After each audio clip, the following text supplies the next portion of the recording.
Hello everyone, welcome back to the channel. If your Skylight calendar has suddenly gone offline or stopped updating family events, chances are it has lost its connection to Wi Fi. A disconnected Skylight calendar can prevent schedules, chores, and shared activities from syncing correctly, making it difficult to keep everyone organized. Network interruptions, router changes, or temporary software glitches can all cause the connection to drop unexpectedly. Fortunately, reconnecting the device is usually a chamber process that only takes a few minutes. In this video, I'll walk you through several easy steps that may help reconnect your Skylight calendar to Wi Fi and restore normal syncing. Try these. Step 1.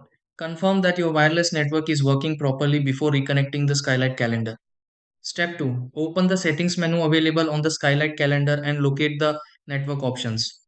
Step 3. Select the appropriate Wi-Fi network from the list displayed on the Skylight calendar. Step 4. Enter the correct password on the Skylight calendar and wait for the connection process to finish. Step 5. Restart the Skylight calendar if it still shows an offline. Step 6. Verify that the Skylight calendar successfully syncs events and displays updated information again.